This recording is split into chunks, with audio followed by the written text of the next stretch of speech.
Hell yeah, motherfucker. Hey, remember back in the late 90s, early aughts, when there was like dozens of search engines? Yes. Wouldn't it have been cool if they had one called Ouija? Yes. Like, Ask Ouija. Why don't you Ouija that shit? Yeah. Like, and then it looks like a Ouija board, but you type in what you want. Uh-huh. Ask the spirits. And they give you the search results, right? I'm not going to that site. That'd be cool. That would be famous. That's almost like Google that shit. That's probably a thing. Yeah? You think it's already done? I don't know. You're listening to Movies with Ron, the podcast where my older brother surprises me with a movie he saw because I don't go see him anymore, and he explains the whole thing to me from beginning to end. If you're listening right now, trust me, you'll like his versions better. It's okay if you've seen the movie. It's okay if you haven't seen it. The experience is unique, so just trust me. My name's Chris. Here with us tonight, our sound guy, Rick. Hello. And your favorite, Mr. Ron. Hello, Governor. So, the one who walks behind the rose. He who walks behind the rose, yes. Yeah. That's not R-O-S-E, which is what I first thought. Stupid. It's not so stupid. The rose of R-O-W-S. corn. Yeah, okay. If you're just joining with us, last week I was justifying horror movie villains, and He Who Walks Behind the Rose is from Children of the Corn, so I watched it, and that's just God trying to ensure a healthy corn crop. But I watched the movie, and I'm like, well, they get a healthy corn crop, but then all the adults are dead to do anything with it. Yeah. That's the point here. Well, here's the thing. If it is God, which I'm pretty sure it's not, then God would be the villain of that movie. Right. So, but he's justified because he's God. Seriously, if he wants to kill, and he's like, he's not even a villain. He's like a Charles Manson villain. He like tells other people to do all the crimes. that's still a villain. Yeah, but it's more like he's like a motivational speaker. I don't He accept. inspires people. I don't accept your justification. Like, Charles Manson could have been like something great. It's just that his life was shit, so he used his powers for evil. But he had powers, you know? It's like, and in Children of the Corn, man, that's God. It's their God, but it's real. At the end, you find out, like, there's shit, like, crawling under the ground, and Yeah, the clouds are turning red. it's like a fucking demon, dude. It's like biblical. It's a demon, dude. Also, listeners, remember back when he said Charles Manson could have been great? I want you to remember that Ron didn't say anything. What? They're keeping him alive. They're waiting for something great. Let him get married. He'll figure it out. All right, speaking of that last episode, I got something I got to say. All right. I was talking to a guy at work who's a faithful listener of the show. I was like, hey, man, did you ever listen to Logan? You know, what'd you think? And he was like, oh, yeah, it was good. It's good. Except the word eviscerate doesn't mean what you think it means.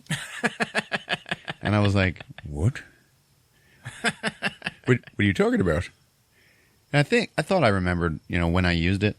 And he goes, yeah, well, see, in here, you know, in your stomach, all your guts and everything, that's called your viscera. So, you know, when that gets cut open and all your guts spill out, that's eviscerating. What you meant was obliterating. Like, the guy got turned into, like, red mist. All right. And I was like, shit. I was like, oh, man, that sucks.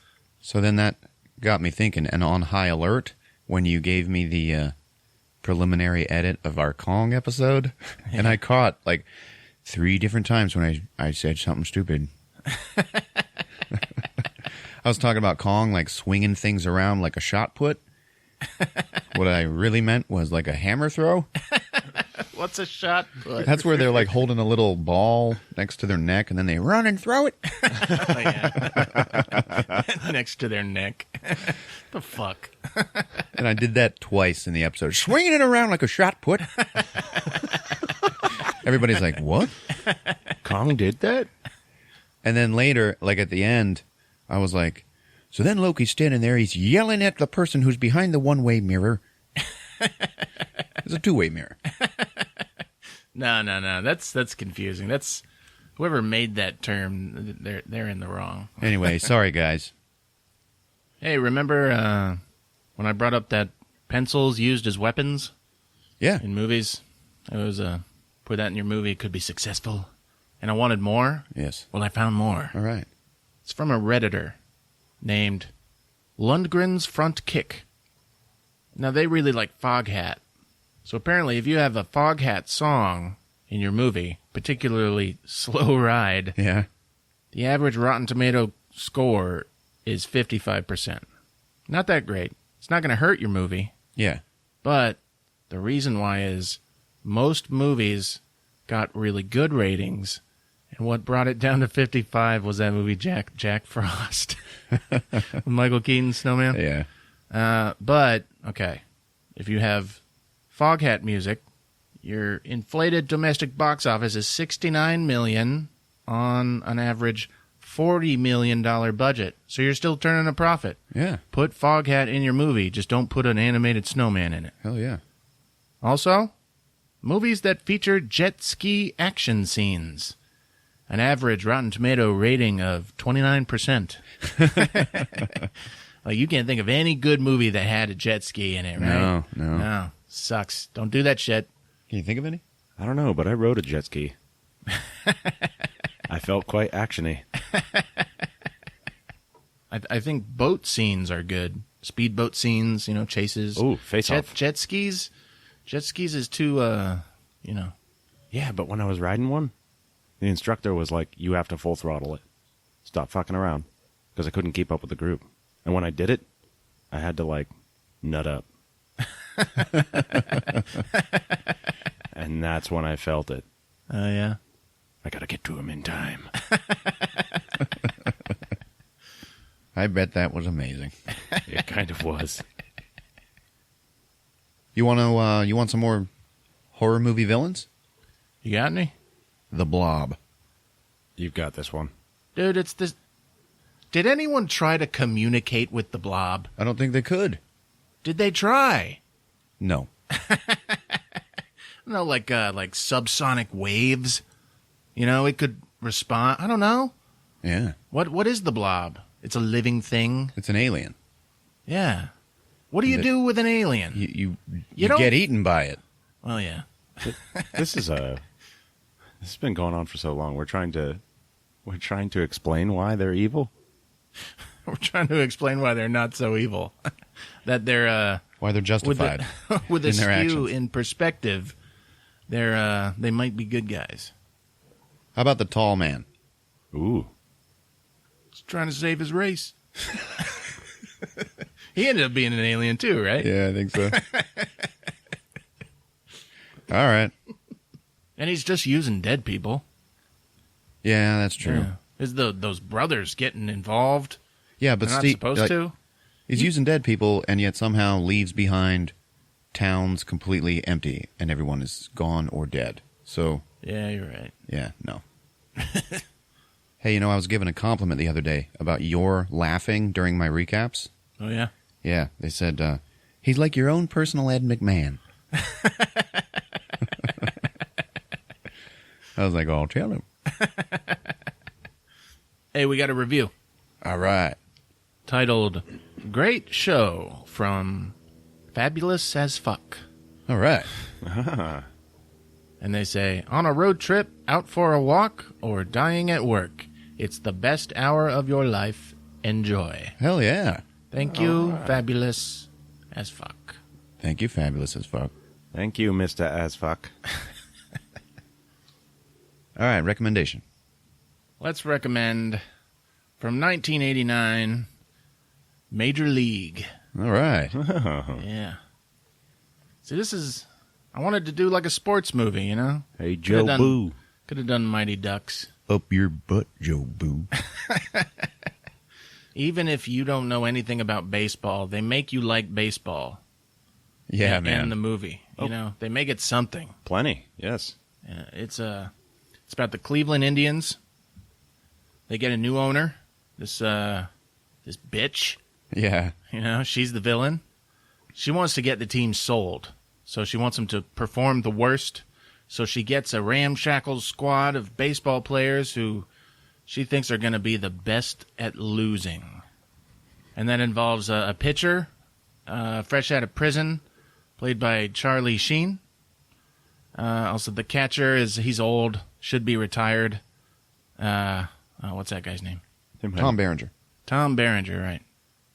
The shortstop, a rich piece of shit, played by Corbin Burnson. Serrano. Yeah. I don't know the actor. The Allstate guy. A then unknown Dennis Haysbert. Yeah. The president from 24. Yeah, man. He's shaved his head. He's like a voodoo. He's big on voodoo. He's got Joe Boo in his locker. They were like, he defected from Cuba. He wanted religious freedom. What's his religion? Voodoo. I say, fuck you, Joe Boo. I do it myself. He like puts a lit cigarette in his mouth and pours it liquor. He's very bad to steal Joe Boo's rum. He's very bad. Hats for bats. Gracias. Can't forget, as Willie Mays Hayes, Wesley Snipes. Yeah, man. Yeah. Oh, such a team in this movie. Play like All right? Mays, run like Hayes. Yeah, and they're terrible at baseball. You may play like Mays, but you hit like shit. Fucking. Then they find out the owner's plan, which is for them to lose. She wants them to, and that's all they need. Yeah. You know, they want to win. Oh yeah. They want to prove her wrong. That's the test of the movie. And Yeah, because they were actually going to be like screwed either way. yeah. Afterwards, you know, Yeah. they were all going to go on to still do nothing. So now they've got nothing left to lose, and there's nothing left to do but win the whole fucking thing. Yeah, come on, man. Yeah. I get goosebumps just thinking about it. I This know. is a good movie. Yeah, it is. Major League from 1989. So, what'd you go see? I didn't go see shit. All right. Yeah, this weekend was Beauty and the Beast, so no. I don't like Ewan McGregor as the candlestick guy. Oh, that was like the one thing I was like, oh, okay. Really? Yeah. The candlestick and the clock, you know. I mean, everybody loves them guys. Come on. Yeah, they're the best. So what did you see? Little classic from our childhood, known as Phantasm 2, bitches. Holy shit, Oh, here we go. That's right. Not the highly acclaimed Phantasm 1, nor the recent sequel, Phantasm Ravager, which probably everybody listening is going, why didn't they do one of those?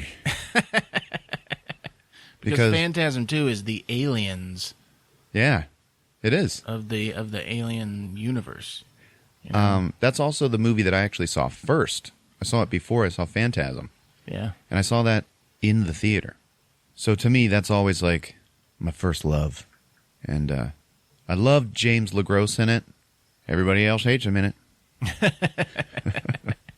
I don't think any of them are that great. No.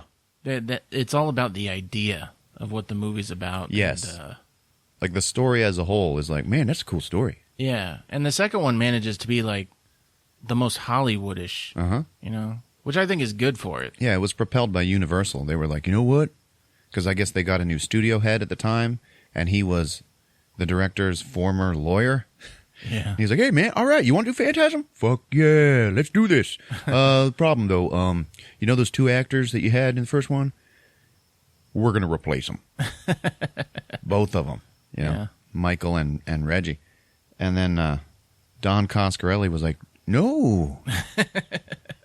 And they both had to re-audition for their parts. And then the studio was like, you can have one of them. So Don Coscarelli had to, like, look at the both of them Yeah. and then say, I'll keep Reggie. Good choice. Yeah. Reggie's a good Yeah. he's a good character. He's the most iconic Yeah. out of all the characters, you know, other than the tall man, obviously. Well, let's see. We already got their palates wet with it. Do you want to run through the first one real quick? You can. Let's see. It's two brothers Two brothers. brother. and their friend Reggie, Yeah. who's an ice cream man. They're in this small town. Movies in a minute with Chris. Go. Yeah, I don't know how to go through this. There's a big funeral home, mausoleum, compound, cemetery. The little brother sees something at the cemetery. Sees something weird. Man, you gotta quicken this up. Yeah. Oh God. There's a tall man. Yeah, and he's he the sees bad the tall guy. man like pull a casket out and carry it under his arm like it's made out of styrofoam. Yeah. He's a supernatural funeral director. A whole bunch of scary shit happens. He has these weapons that are like metal spheres that fly around, and they are like the big, gimmick hook of the franchise. They fly at you with blades and forks, and they stick into your head, and then they'll shoot your fucking guts out through the back of them. And it's fucking crazy, man. Yeah. Great film. It's a trip. Now, at the end of that movie... There's little creatures in hoods. Yeah, the running around. dwarves. Yeah. What are the Jawas? Yeah. They're scary, too. Yeah. So he loses his brother, and at the end he gets sucked out of his window by the tall man. Yeah. I never understood that, though. Yeah, it was just supposed to be a cliffhanger. There won't be a sequel. Like, enjoy this cool ending. Well, here's the thing. We're not going to make any more. A lot of that movie was like dream sequences and hallucinations. Yeah, there was the thing where it might have all been his dream. Yeah, and when they made this movie, Universal was like, you're not allowed to do that at all in this. It's got to be a straightforward story. Yeah. And the guy was like, oh, man. All right, you guys ready? Yes. Phantasm 2 on Movies with Ron. All right, so you just see the Universal logo, and then Phantasm 2 slowly fades in. All right, so this blonde chick named Liz wakes up in bed, like from a nightmare, and she runs, and she makes sure that the gas on her stove is turned off, or the burners. Mm-hmm. And then she starts narrating, and she's like, 8 years ago, my horrifying visions began. And I started to see him, the tall man. And, we see shots of him from the old movie and stuff. And she's like, and through those visions, I found you, Mike. And then there's like little drawings in her journal of young Mike. Then those drawings fade into flashbacks, which are just scenes from the last movie. You got young Mike and Reggie Bannister sitting there talking in front of the fireplace. And he's like, no, man, none of that happened. Your brother Jody, he died in a car wreck. Because Mike was like, the tall man, he got so-and-so, and he got Jody, and now he's coming after me. And we hear Liz say, oh, and I also found him, the tall man. And we see the tall man, like, pull up in front of Mike and Reggie's house in a hearse. And he, like, pulls a casket out and opens it up because he's going to go and get somebody. And the tall man is played by Angus Scrimm, the scariest man in the universe. And it shows Mike up in his bedroom, young Mike, and he's like looking out the windows. He sees the hearse, and he turns around and he sees the tall man in his mirror. And the tall man does this iconic thing where he's like, boy. And then he pulls him out through the window or his fucking mirror. I don't know. That was the end of the movie. So now all the new shots begin, and you see Reggie, who is, for some reason, looks about 10 years older, but he's still downstairs waiting for Mike. Okay. So he hears the crashing upstairs, and he runs up, and around the corner he sees the tall man standing there with one of his dwarf minions dragging little Mike across the hallway. I'm going to take him outside. Mm-hmm. So he's like, oh, shit, and he runs downstairs, and he finds the shotgun, but there's no ammo in it. So he's like looking around for ammo, and he opens up a cabinet, and he gets attacked by a fucking dwarf. So he's fighting it, and he's beating it against the counter, and then he throws it on the ground, and then he just beats it to death in the head with the empty shotgun. So then he turns around, he's looking for more ammo, and he hears a noise behind him, and he turns, and there's like 10 dwarves in the kitchen, like coming at him. And it's all dark and scary looking. So he looks behind him, and he sees the fireplace going, and then he looks next to him, and he sees the stove, the gas stove. So he reaches his hand in, and he puts out all the pilot lights, and then turns the gas all the way on. And he's like, burn, you son of a bitch. And then he just runs past him and gets into the dumbwaiter and then climbs up to the second floor of the house. He hides from the tall man who walks by and leaves, and then he finds a baseball bat and beats the shit out of the dwarf that's carrying Mike. And then all those 10 dwarves are running up the stairs at him, and he's like, shit! So he grabs Mike and just goes and jumps out the window of the second story. And they're hobbling across the front lawn, and then the house explodes. And the tall man is out there standing by the hearse, and he just like turns around and looks at the explosion. And then he's like, shit. So he just like closes the casket, and he leaves. Liz is still narrating. She's talking about, no one knows where he comes from, and, he's got this army of creatures, and he plunders cemeteries, And Mike, we've both seen what he can do. I know you're out there, Mike. And you see a drawing in her journal of what Mike looks like now. And it's James LaGrosse. He's all smiling. There's like a little heart next to him. She's never met him ever. Yeah. She just knows him through the visions. And she's like, soon my grandpa will die and my visions will come true. And then it just shows her grandpa's like lips being sewn shut on the slab in the mortuary. Yeah. She's like, I need you, Mike. Help me. And then Mike like wakes up in his bed, like older Mike. Yeah. And then it shows him. Turns out he's in a nut house. Yeah. And he's being released by the director. And he's sitting there talking to him, and he's bullshitting him like, yeah, I know everything was, it was all just dreams, and I was just taking it all too seriously. And there's this like really dumb inner monologue of his. Like as he's talking, he's going, yeah, that's right. Just tell him what he wants to hear.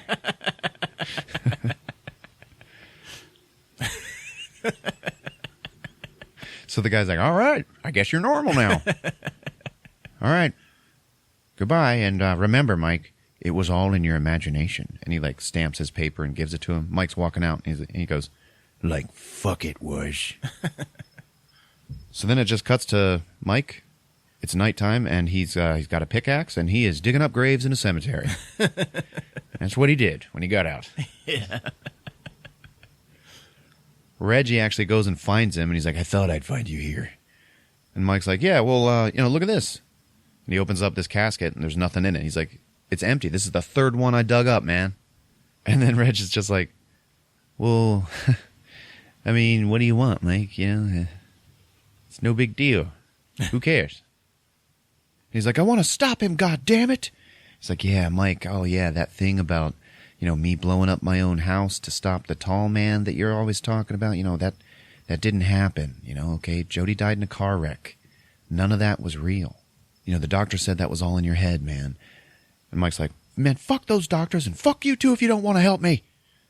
He's like, he is real, and he has shown me things, all right? And Reg is like, yeah, but, why you? Why just you, okay? Because, like, he's probably just crazy. Mm-hmm. He's like, no, there's others. There's a girl. I've met her in my dreams.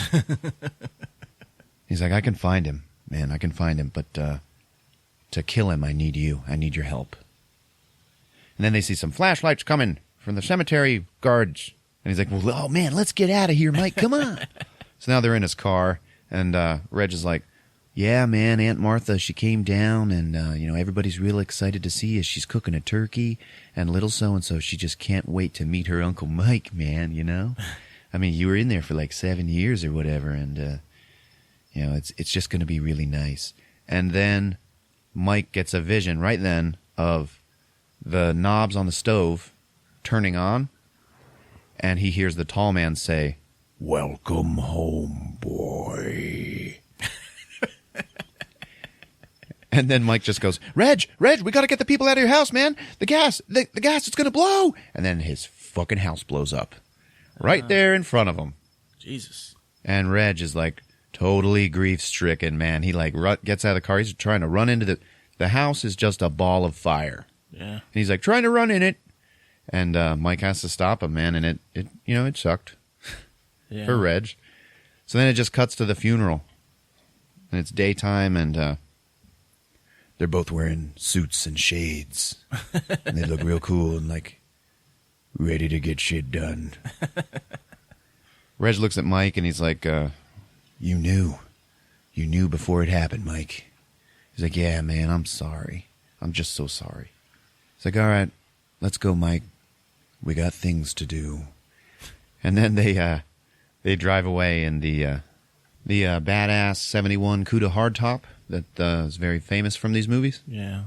It was his older brother's car. Yeah. So now Reggie starts narrating.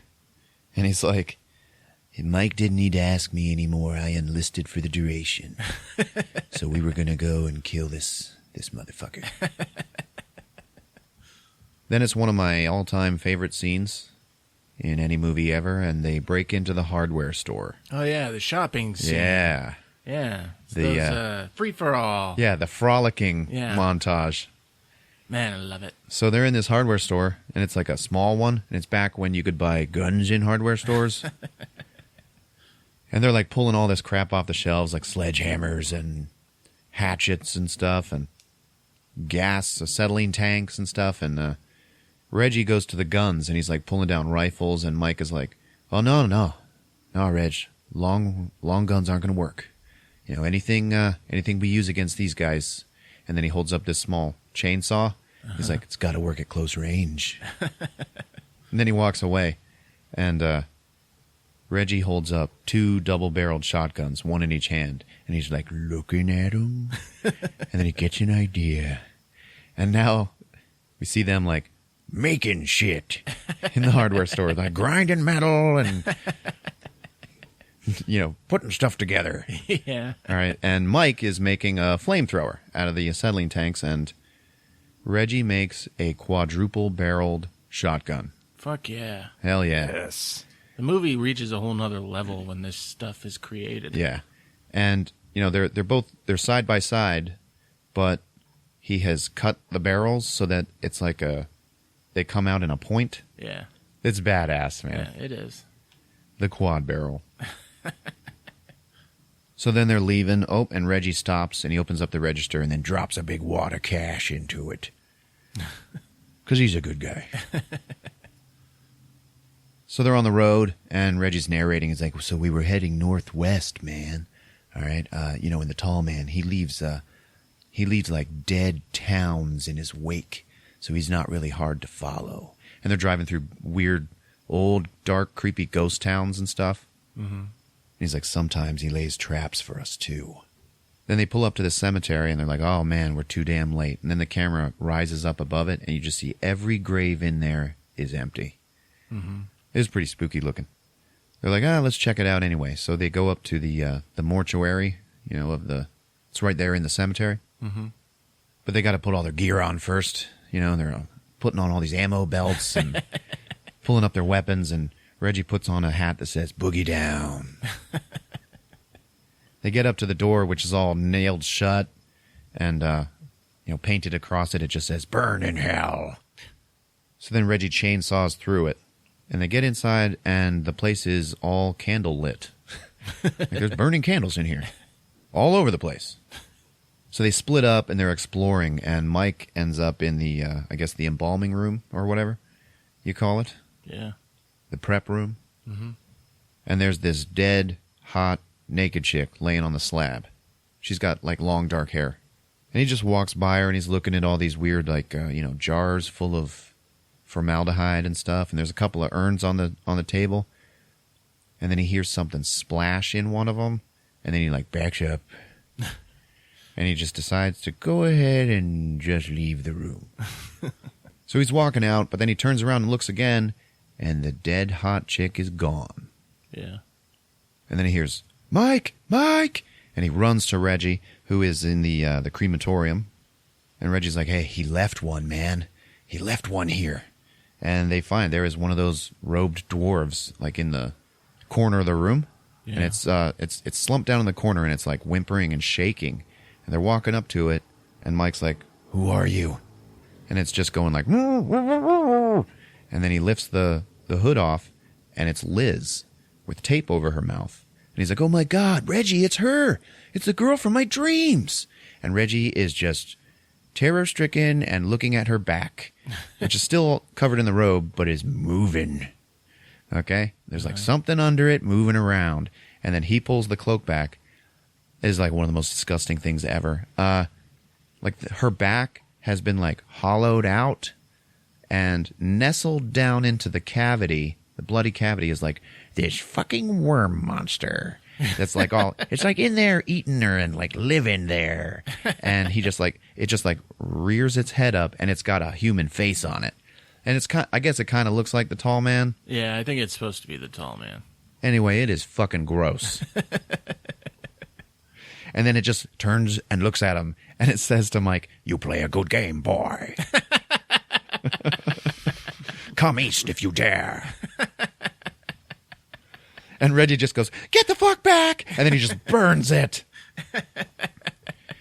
And I was like, well, what if that was really his girlfriend? Yeah. You just burn her? No chance to save her? I don't know. All right. So I guess it was fake. It was phony. It wasn't her. Yeah. So they were leaving, and Reggie's like, "Yeah, he leaves those calling cards, and that was definitely the worst one so far." So it cuts to Liz and her grandma. Remember, her grandpa just died. So they're going to the funeral, and they live in a town called Paragord, Oregon. They're in the limo, which is being driven for some reason by the priest. I got a small town, why not? Yeah.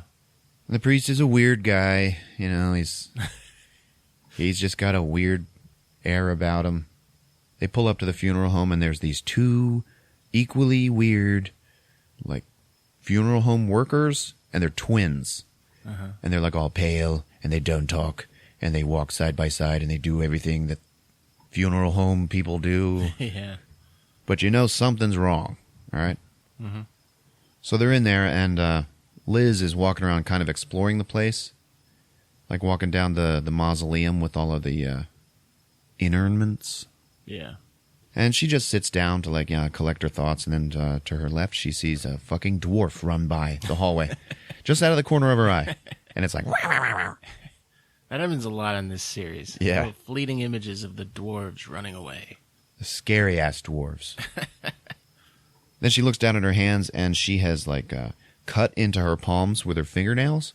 And she's like, "Damn, it's not a dream." Like she thought she was having a vision. I don't fucking know. Yeah. And then she just says, "Mike, where are you?"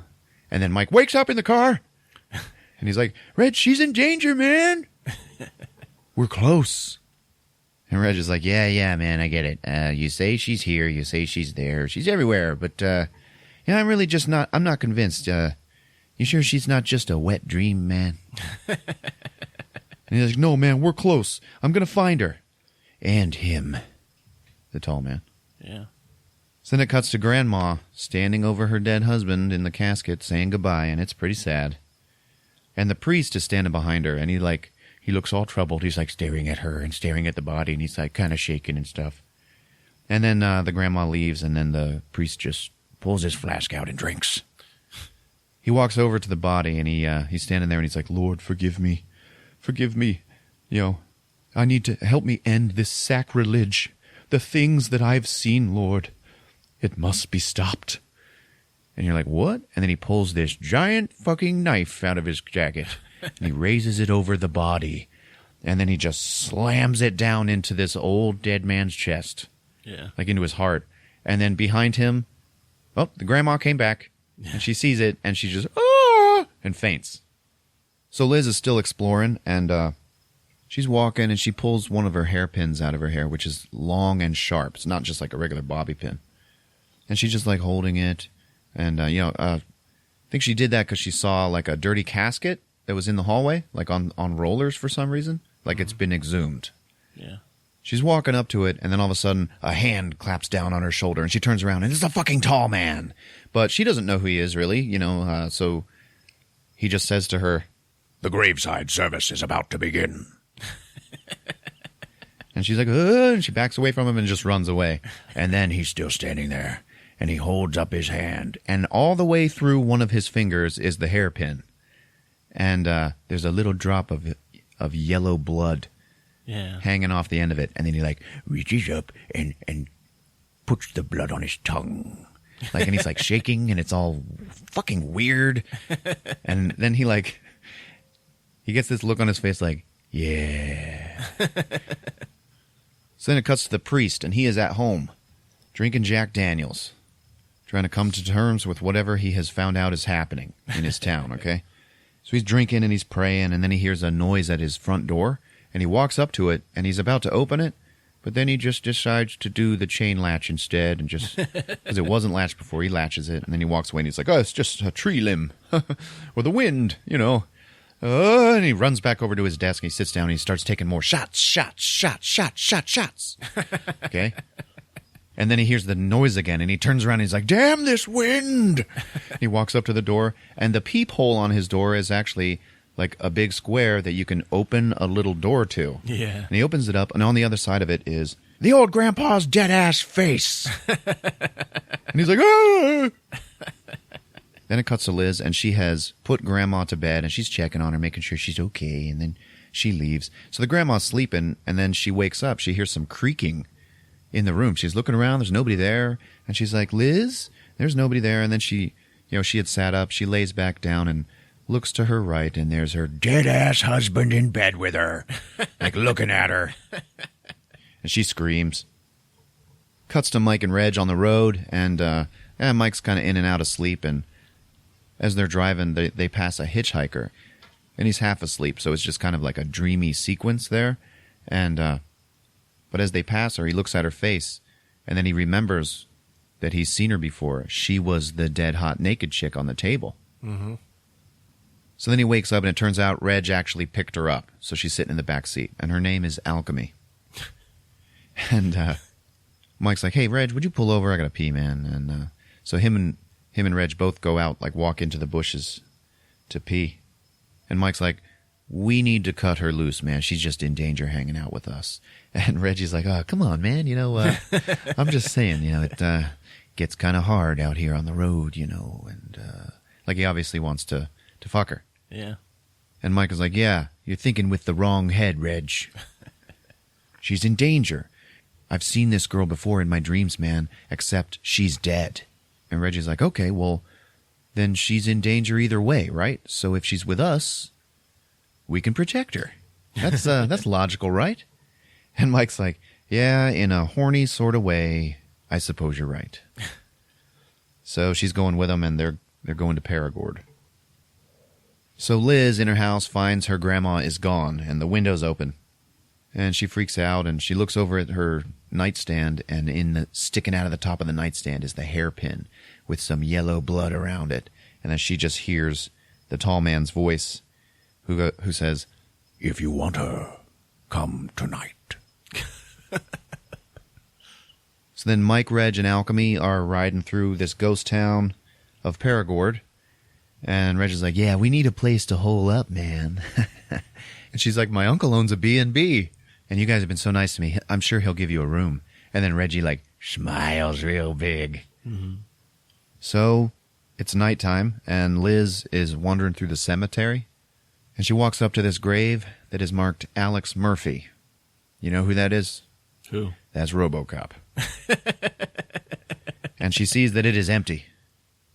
And then but I guess it's actually her grandpa's grave. Oh, really? Because she's looking at it, and then the tall man, she hears his voice, and he's like, I've got them both. She starts running to the mortuary, and she's like, not my grandma. So the B&B is all derelict, and it's all abandoned and boarded up. And Reg has to cut in with the saw again.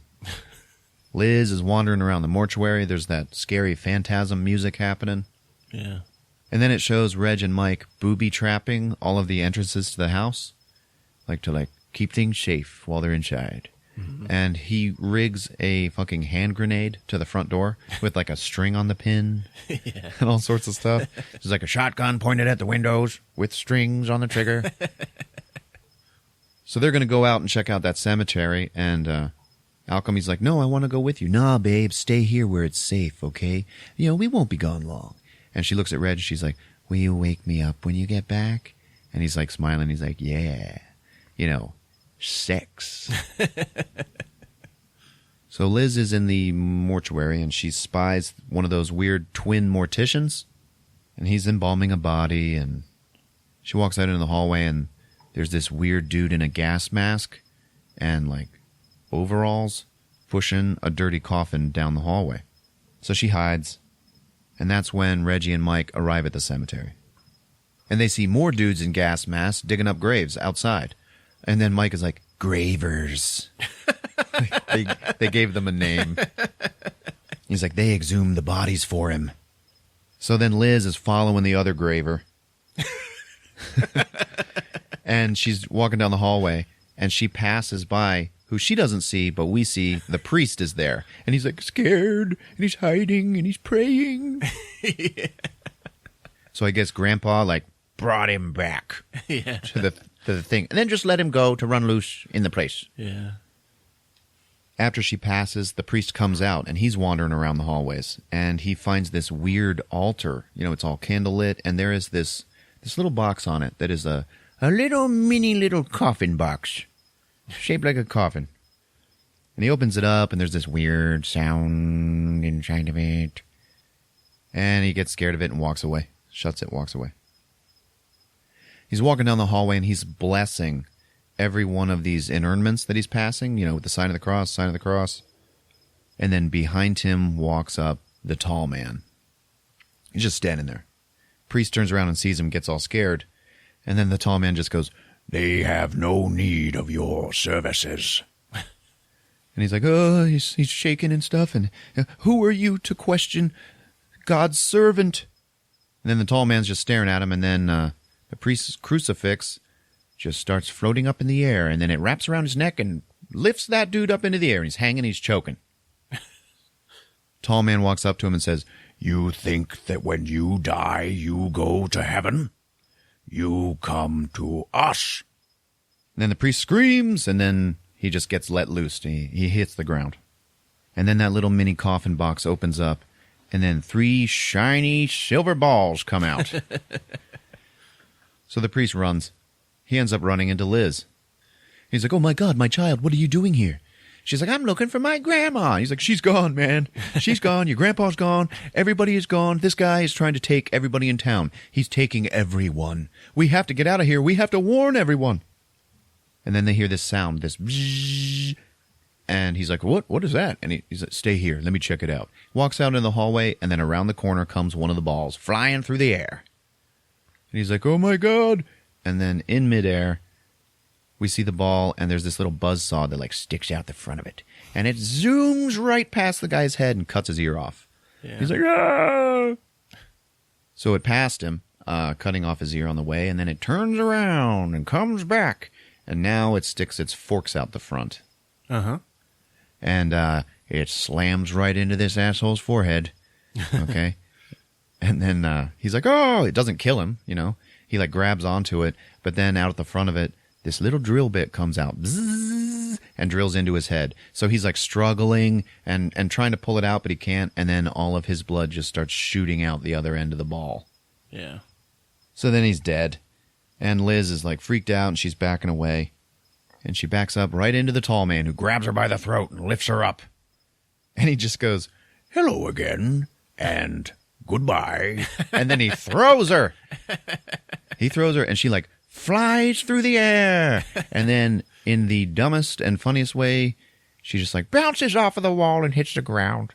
It's a really weird scene. Tall man leaves, and then one of those dwarves comes hobbling up to her. And it's like,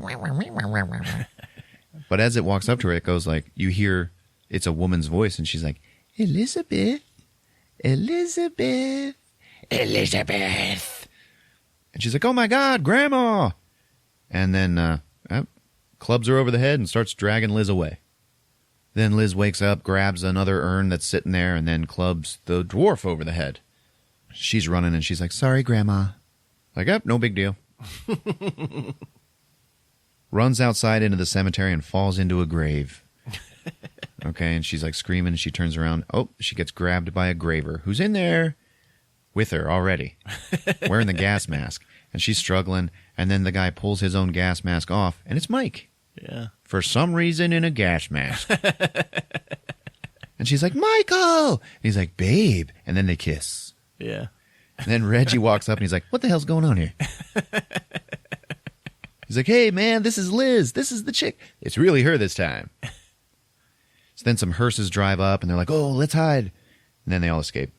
So back at the B&B, they're all sitting around the fire and talking about what's going on.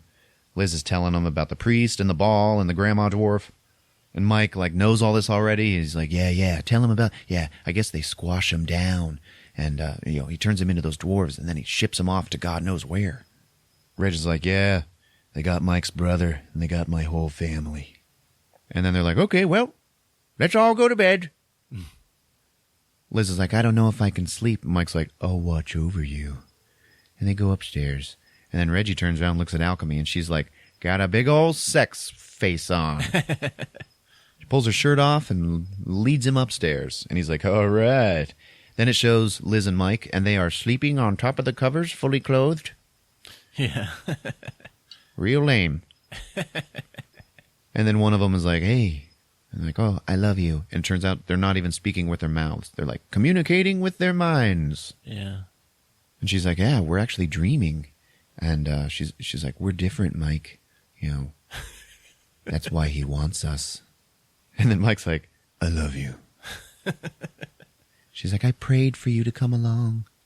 Then it cuts to the good stuff, Alchemy and Reg in bed. And she's sitting on top of him, and she's like kissing his head, his bald head, over and over. And she's like, oh my God, Reg, I love your head. And then she starts riding him, and she's like really rough on him. And to the point where he's got this look on his face like, what the hell? And she's like going nuts, and she's like hooting and hollering and whoop, whoop. And she's like choking him, okay? And then all of a sudden, from downstairs, boom, the grenade goes off. So Reg is like, he throws her off of him, and he runs out. Mike comes out too, and they go downstairs to investigate. And yep, there's a big hole blown in the front door. Mike's like looking out of it, and then Reg is like, oh, hey, man. Yeah, no, there's nobody out there. Look over here. I guess her uncle had like a dog or a cat. And there's just like a pile of bloody gore on the wall across the room. He's like, is it a dog or a cat? I can't tell which, man. And then Mike is like, man, Reg, who are we kidding? He's like kind of losing faith in himself. Uh-huh. He's like, I'm a 19-year-old kid, and you're a bald, middle-aged ex-ice cream vendor. And Reg is like, oh, thanks, Mike. He's like, we can't do this, man. Now we have people who are alive now, and they're depending on us.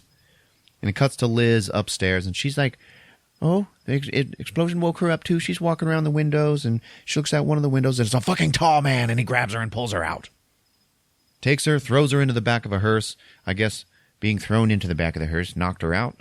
So then he shuts it and drives away. Mike and Reg are going to go after her. Reg is like, I'll get the gear. Alchemy's like, I'm going to go with you. He's like, nah, babe, you know what?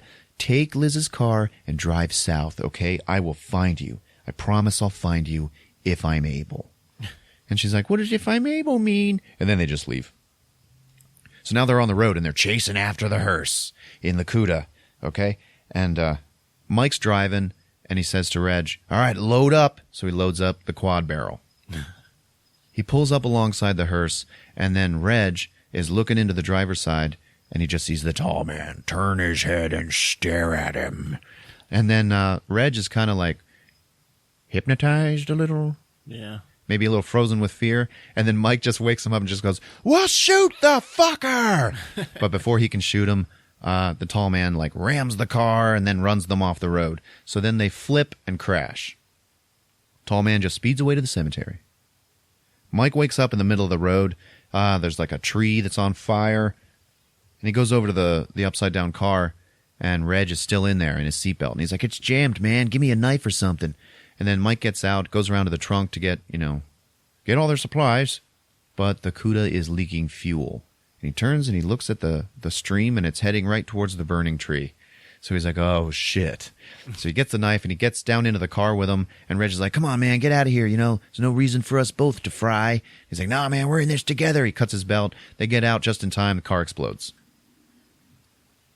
So then it cuts to Liz, and she is gagged on a slab, and one of those weird twins is rolling her into the crematorium. I guess Reg and Mike, they're just going to, like, hoof it on foot over to the cemetery. And Reg is like, come on, let's go kick some ass. I guess they were able to get most of their gear out before the shit exploded, because they're wearing their airmo belts, and he's got his quad barrel and flamethrower. Mm-hmm. So then we see that weird twin, and he's pushing a really nice, expensive casket into the oven to burn. Then he starts setting the other oven up for Liz. But he's still like on the job. He's still working.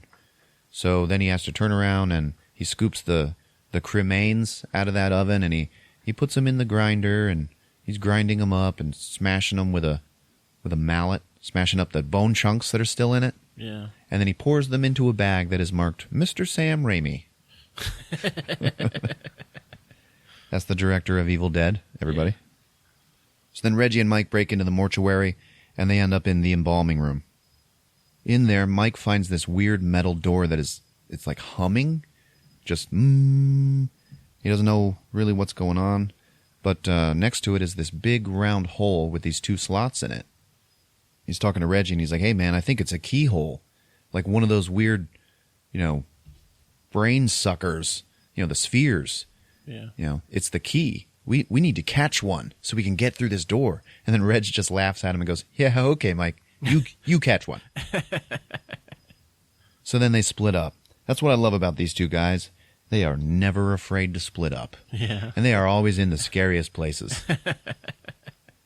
So then that twin, he puts Liz on the little roller ramp to slide her down into the oven. And, she's going. And then she jumps off, and they get into a fight. She ends up knocking him into the oven and shuts the door. And he's on in there screaming. And there's like a window on the door, and then his black, charred-up hand just slaps onto it. And then he slides down and dies. So then Reg is walking into some, basement.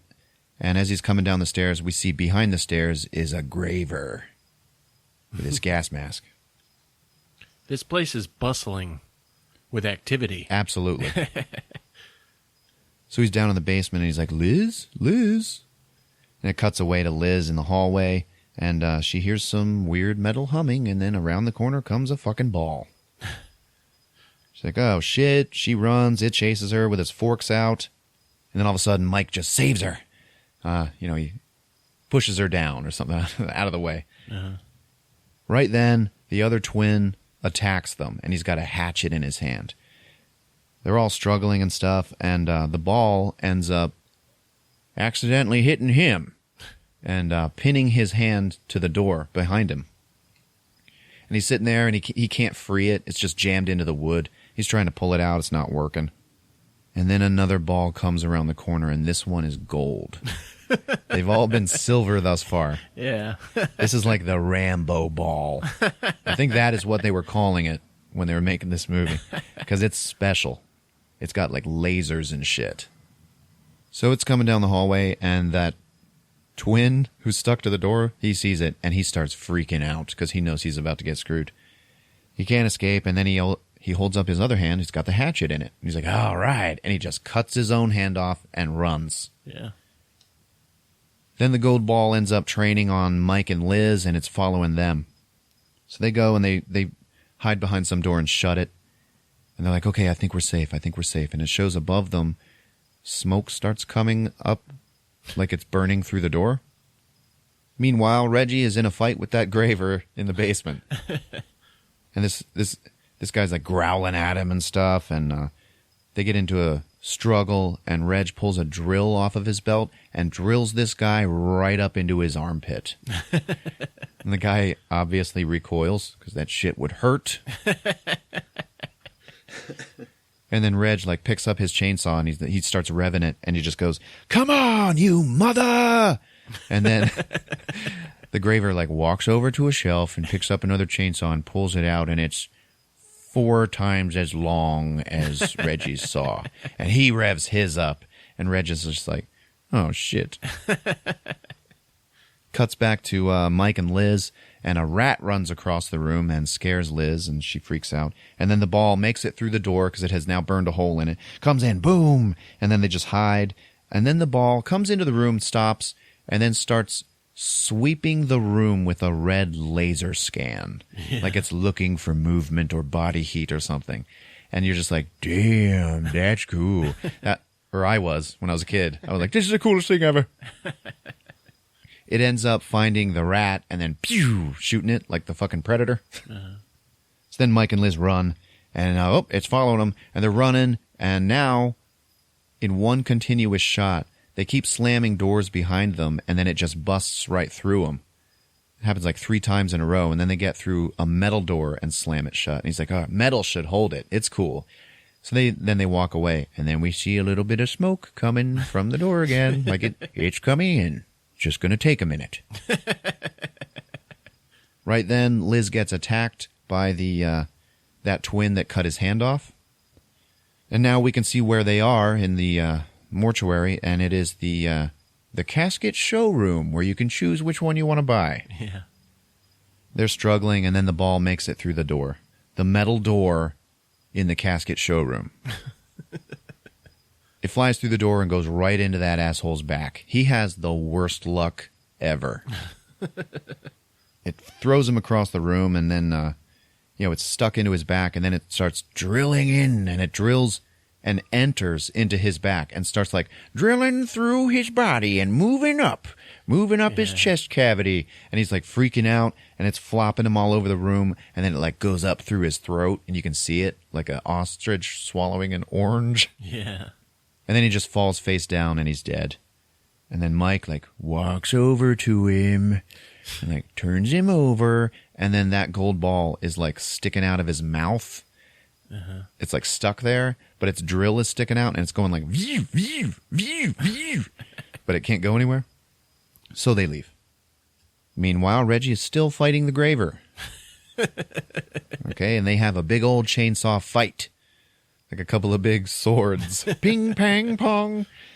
And Reg, he like dodges them, and he looks down, and then the ammo belts that are across his chest, they just like split and fall down. He ends up jumping over him or something, and he's running up the stairs. Graver pulls him down. Reg then fakes being unconscious. And the Graver's like, all right, it's about to kill him. And then Reg just uses his own chainsaw and cuts up right into that asshole's dick, which kills him. Yeah. He's about to leave, and he hears a little jangling across the room. And he looks over, and there's a little chain moving. And then all of a sudden, he gets attacked by a bunch of dwarves. Well, 4 to be exact. So as he's running up the stairs, and they're all behind him on the stairs, he just turns around and fires the quad barrel and kills all of them at the same time. And it's a really badass moment. And he's like, yeah. And then he throws the gun away and fucking leaves. I was like, he threw it away? Yeah. Yeah, because they end up leaving after this. And like 4 or 5 more movies happen. And he's got it in those movies. Oh, really? Yeah. Anyway, goodbye to the quad barrel. Then we see Alchemy, who's out on the side of the road. I guess Liz's car died, and she's like, damn it. And she's walking down the road, and she sees a hearse. There's nobody in it, though, so she gets in it, she hotwires it, and then drives away. Back to Mike and Liz. They go back to that dude's severed hand that is still stuck in the door. Mm-hmm. And Mike pries it off. She's like, man, that thing is going to kill us. And he's like, no, I'm hoping that as long as it's embedded in flesh, it's harmless and nothing will happen. So then he's prying it out, and then Reg shows up and scares him. Liz is holding the flamethrower, and Mike is just like, here, I'll trade you. And he gives her the hand. Mm-hmm. And then he walks away, and then she just shoves it into Reg's hands and walks away. And Reg is like, looking at it all scared. So then they go back to the embalming room where the keyhole is. And Mike's got to work fast. He's got to pull this ball out of this dude's hand and then shove it into this wall before it flies around and kills them. Mm-hmm. But he does it, and then the door opens up, and it's like blinding white light. And they walk into it, and it's just this totally blank room with these 2 silver poles across the room sticking up, maybe 3 feet away from each other. Yeah. But those are what is humming, and it's really loud. On the other side of the room, there's all these black barrels, and Reggie looks in, and he sees dwarves inside of them, like cooking, or like pickling. Mike pulls Liz over to the bars and he's like, hey, check this out. And he sticks his hand through it and it disappears like it's a portal. Out in the embalming room, Reg had found a bottle of hydrochloric acid, and then he walks up to the embalming machine and he pours it into the embalming fluid and he's like, I'd like to see him reanimate somebody who's been embalmed with this shit. All right? Mm-hmm. So then Reg is like, all right, let's just torch all this shit and get out. And right then, the tall man attacks from behind. Knocks Reg around. In the struggle, Mike gets thrown into the portal. And like once like most of his body goes through it, it just sucks him through it. Yeah. The tall man grabs Liz and he carries her back into the embalming room. Reggie goes and jumps into the portal to try to get Mike, but he's like holding on to one of the bars with his boots. It's a little unrealistic and weird, but it's cool. We see on the other side, and it is like this red desert landscape, and there's all this hot wind blowing. And off in the distance, we just see a whole bunch of those weird dwarves and black barrels. One of them is right close to us, and it opens up, and then this like wet, naked, juicy dwarf is like crawling out of it, and it's like starts crawling towards them. But now we see the tall man is about to embalm Liz with the acid that he doesn't know about. Yeah. Mike ends up using Reg and like climbs up his body and gets back through the portal. So Reg is like still laying in there. And this dwarf like gets up real close to his face and like touches his face to Reggie's face. And it is so gross. And then Mike just pulls him back through. So right then the tall man has this big giant embalming needle right at Liz's neck. And then Mike just yells out, "Hey!" Tall man looks at him and he's holding the ball. He pulled it out of the keyhole and he's like, "Suck on this."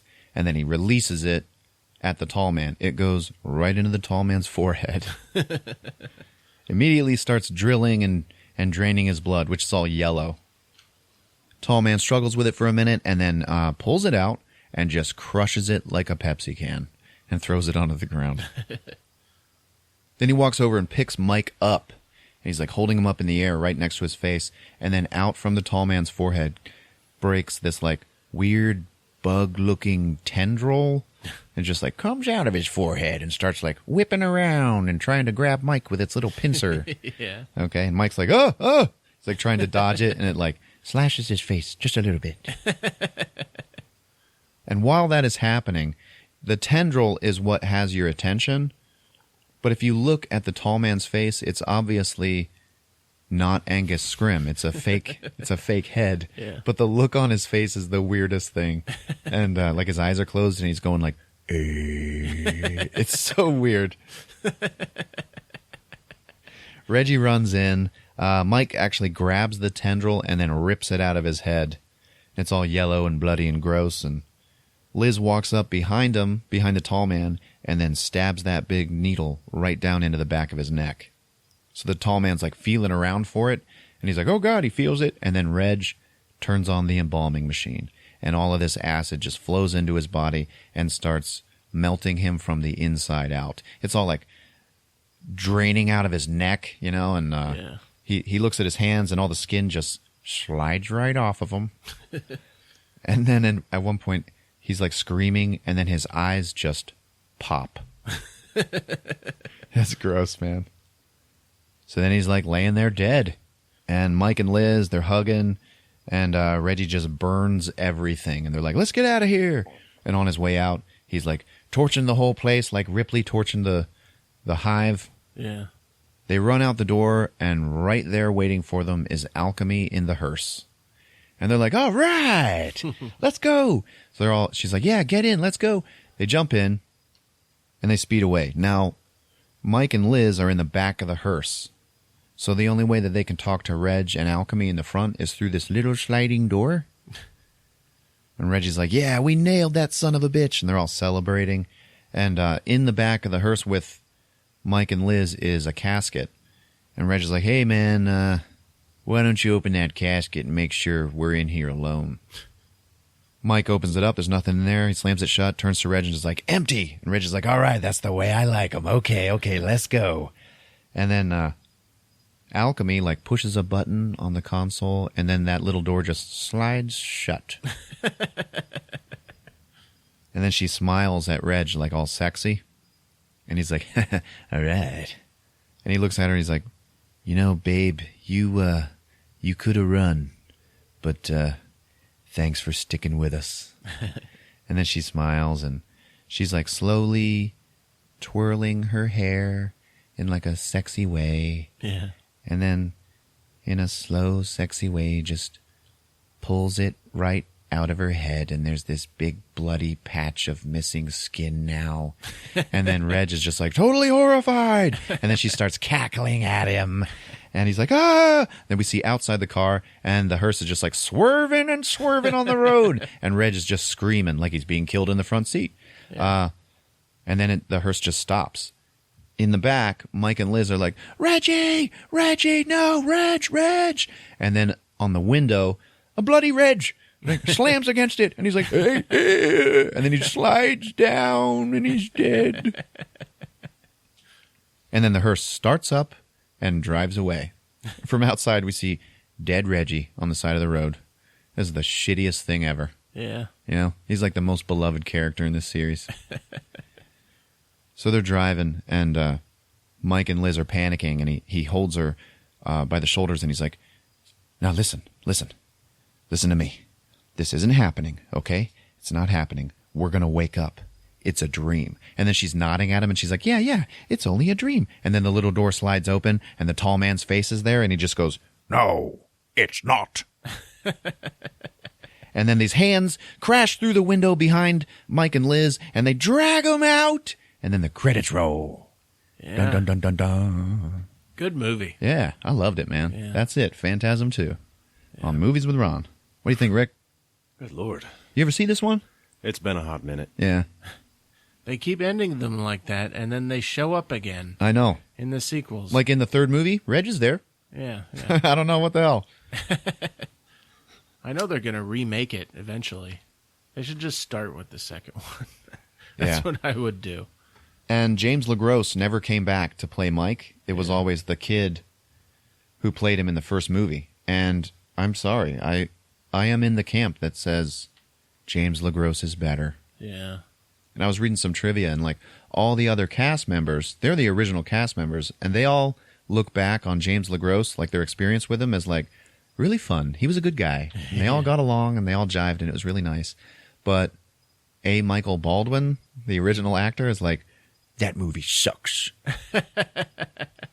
Like he hates it. Yeah, fuck that guy. I know. But he's the guy who plays Mike and all the others, and I just cannot connect with him Yeah. because of that. So I'm like, where's James? Phantasm movies always frustrated me. Yeah. Because there's movie logic, popcorn logic. Uh-huh. Phantasm always goes beyond that. Yeah, it's like a dry hump of movie logic. Like, Yeah. you just, wait a minute. No. And even in the sequels, there's more and more abandoned towns. I was like, there has to be like, the FBI should be onto this. Yeah, some sort of Like, governing body should This know. would affect the state's economy. Yeah. You know, it would become a nationwide thing. Yeah. Like it'd be in the news. I still haven't seen Ravager. Maybe that's dealt with. I'm going to make Heather watch every one of these fuckers back to back. Who would play the tall man in the remake? That's a good question. Benedict Cumberbatch. I am okay with that. Yeah, I bet he'd do pretty good. Boy. You're doing an excellent Angus Scrim, I might add. Thank you. I laughed after every line, but he's scary in these fucking movies. He is scary as fuck. You know what he did for a living other than Phantasm movies? He's like he studied classical music. Yeah. Yeah. He was a very interesting guy. Yeah. God bless him. Yeah, absolutely. Thanks for listening, Planet Earth. All right, guys. Leave us a rating or a review. You can find us on Facebook. We're on iTunes. We're on Twitter and Instagram. Yep, at Movies with Ron. Yeah. Or you can find us on the World Wide Web at movieswithron.com. Leave us a review and I'll read it on the air. Hell yeah, keep them coming, guys. All right, it's been fun. All right, love you. Take care. Movies with Ron.